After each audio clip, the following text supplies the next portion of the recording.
Hello everybody, my name is Ilya. And my name is Tyler. Together we make up Kovray, a couple that loves to play board games. And setting up board games. Well, speaking of setting up, let's talk about this game. Setup. Do you have to set up? You do, but it's really quick, so it's fantastic. Well, Setup is designed by Jacob Berg and published by Bezzerwizzer Studio.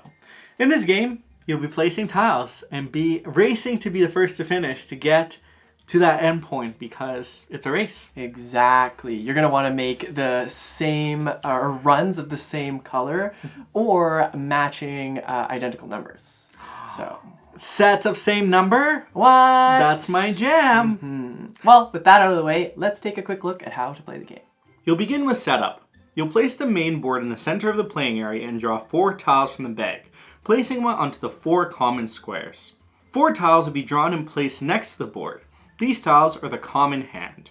Each player will then receive a tile holder, 4 tiles for their own hand, and finally their scoring marker, which will be placed in the first space on the board. You're now ready to play. In Setup, your goal is to cross the finish line. On your turn, you'll either make sets or swap card tiles. If you choose to make sets, you'll place 1 or more card tiles from your and or the common hand on the board.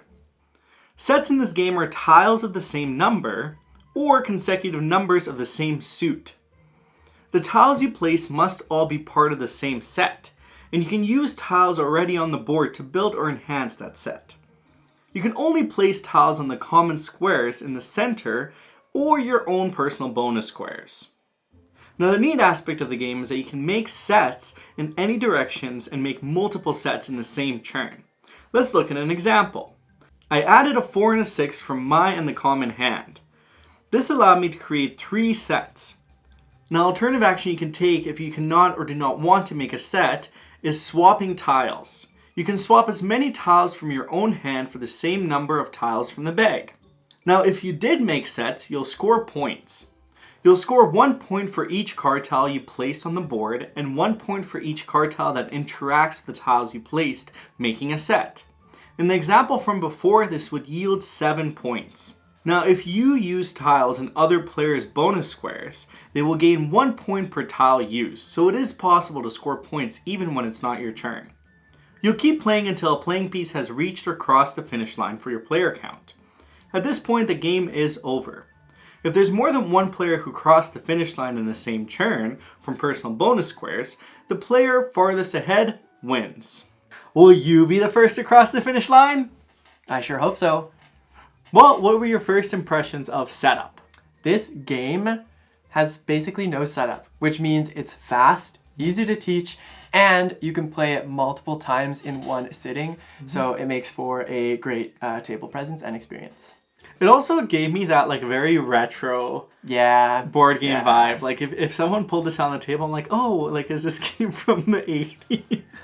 I don't know if that's offensive. Ilya means that in the nicest way possible. I like it. It's very nostalgic. You know what? At first, when Ilya showed me this game, I was like, "Oh, this looks like kind of like mahjong," because we had the tiles in front of us. There was tiles in front or on the board. I mean, it's not as elaborately set up as mahjong, but it felt like we were getting into a game like that. And I think that adds a lot of value to a board game because it brings on some nostalgia and really just good feelings right off the bat. Yeah. Well, before we get into why you should check it out, what are some of the comparables? What does this game compare to? Yes. Do you have one top of mind? I do. I think the one that came to me was Shifting Stones. It's a game where basically you're manipulating a collective pool of stones and flipping them and moving them to meet your objectives in your hand. Mm-hmm. And this felt similar in a way where you have this collective board that it's going to affect everybody one way or another. How you're moving things, how you're placing things could really give me the opportunity to potentially score a lot of points. Mm-hmm. So that collective build of it and that feel where you're all contributing, and I think it's also pretty similar weight in my opinion too. Yeah, I would agree. It made me think of that. Yeah.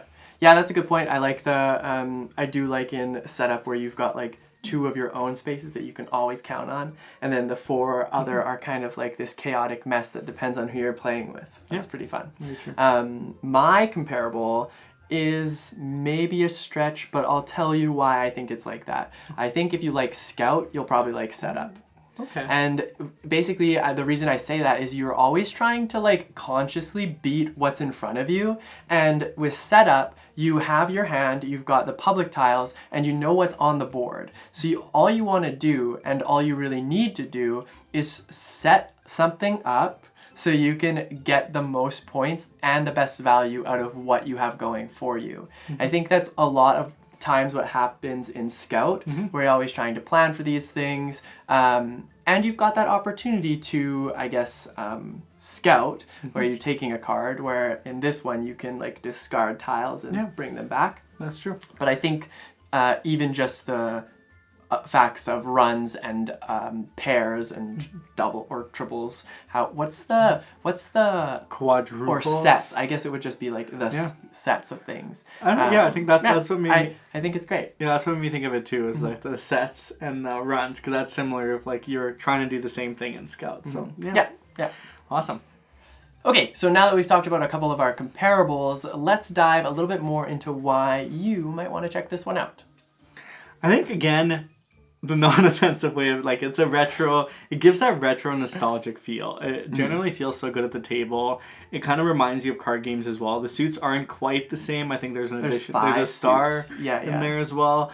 But generally, like, having it on the table, having that feel, but then also having the opportunity to make some good plays. Because if Tyler plays something and all of a sudden I have the right tiles, I can build off of his and make an even bigger potential run and score even more points. And that's very exciting in games. Yeah. I think like an interesting thing about this game is because you've got your own little section of tiles, or I guess it's just 2 tiles, that you can like manipulate yourself. You've got this opportunity to score points off of everybody else's turn. So a lot of times you don't necessarily want to discard your tiles to draw new tiles, because then you're out of turn. What you can do instead is almost like strategically place your tiles in front of you so that when people do build things, they've got to use your tiles as well. Exactly. And that like feels a lot better than having to discard. So always looking for those opportunities to score, I think, is a really, really important part of this game, and part of what draws me into playing this game. But to a point that Ilya was talking about, is it does actually feel like a card game. And I think that's really interesting because we've got this now board presence, and it's this good shift from like a retro classic card game into this now different style, different like tactile feel with also a similar vibe. And I can almost compare it to like Rummy, I think, is the best, where you are trying to make your little runs and sets. I guess I'm more thinking of like Joker Rummy, but it is fun in that sense. And yeah. Yes, and I think the last thing I'll say too is, if you enjoy games where it's a race to finish, not necessarily how many points you're going to have at the end. It's the person that finishes, because multiple people can also finish and cross that finish line, but it's the one who crosses further and does a little hurrah at the end. If you enjoy games like that, where you're just trying to get to the end as fast as possible, this may be the game for you, because that is the purpose of this game, is how do you get those points and get ahead of everybody else, and you can see the race happen in real time. Yeah, I think that's actually a lot of fun, and it's different for every player count, so it is very cool to be... I think it provides, kind of like to my point, where it's a decision point where you need to be able to make those decisions, whether or not that's actually going to be worth it for you, or is there a way to score better points. So it's this additional like strategy type feel that you get just from the fact that it's a race. Well, now that we've talked about a few reasons why you should check Setup out, let's talk about a couple reasons why you might not want to check this one out. Well, I think on the exact opposite of the race piece is sometimes you're going to be behind. Yeah. And you just haven't had a good turn, and you've drawn tiles a couple of times, and you're clearly far ahead, far enough behind, that it doesn't feel like you're going to catch up. And unless you really have that stellar move that scores you a ton of points, you're kind of hooped. Yeah. So that's not a great feeling. If you don't like that in games, this game may not be for you. Although it does play fairly quick. It's a 20-25 minute game. Yeah. So it's not the end of the world if you're behind, because then again you can always play a new game. Yep. But again, if you're really defeated by that type of feeling, then this game may not be for you. Yeah, it definitely felt hard to catch up at points, especially if like your hand or the public tiles were not in your favor. I think like There is no catch-up mechanic in this game either. I would say that the games are usually pretty close, but there are those chances that you're going to be unlucky. You're going to draw that the wrong tiles. And I think that kind of leads to my next point is there is this sort of luck factor to the game because you are drawing random tiles from the bag to put into your hand. If they end up not working in your favor, it's a game of like a couple points. So missing out on those couple points could mean the end of your reign, you not winning the game kind of thing. Maybe you were on a winning streak and then maybe you should just end up losing anyways, but that aside, there is a luck factor that is involved with this. And last but not least, it's a faster paced game, so you can't really plan ahead. You're not going to finish your turn and be like, this is what I'm going to do next, because the landscape's going to change significantly. You might lose the tiles, you'll have to adapt. So if you're very much of, I want to know what I'm going to do 4 turns in a row, this game may not be for you because of the various factors that go into it. Yeah, you have to remember that there's only 2 tiles that you have full control over. And even 2 placement spots. 2 placement spots that you have control over. So it does come down to those 4 center tiles, and especially in a 4-player game, those are changing so fast that you just don't really have time to adapt to it, or like Ilya said, plan ahead. All right, so those are a couple reasons why you shouldn't check it out. What are our overall thoughts about setup? I really enjoy it. I think the biggest thing for me is I don't love when you're very behind. Like, I think I wish there was something that, like, because I think it's almost like you can't really catch up when you're at a certain point. So that's a little minus for me for the game. But overall, it's a game that I like to get to the table. It's a fun, mindless, like you can just play and have a really good conversation and keep playing.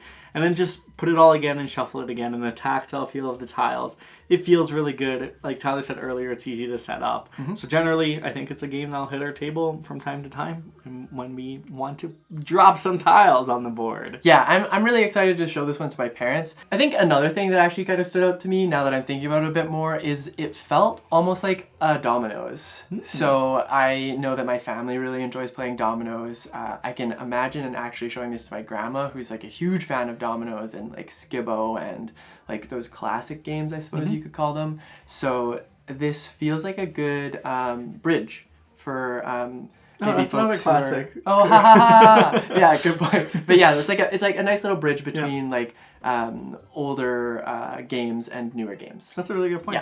Yeah. Well, that is set up. For our question of the day, what is a favorite classic board game of yours? Classic. Okay. Classic. Go. Yeah, I think mine would be just the various Russian card games my grandma taught me. We played them all the time. They'd have trump suits, even like Old Maid and those types. Like there's lots that come to mind. Yeah, your dad taught us one, or taught me one this year, because you know I played. It was a lot of fun. I would say like Crokinole or like Crib. Yeah, the dexterity for Crokinole is just so much fun, and yeah, it's a blast for like everybody around the table. Yeah, we recently I played for the first time. Yeah. Our friend he was really good at it. I was. Yeah. Well, let us know in the comments down below, and if you enjoyed this video, give us that thumbs up, hit that subscribe button if you're new here, because we love making weekly content about board games. Well, thank you so much. Hope you have a great rest of your day. And we'll see you in the next one. Bye!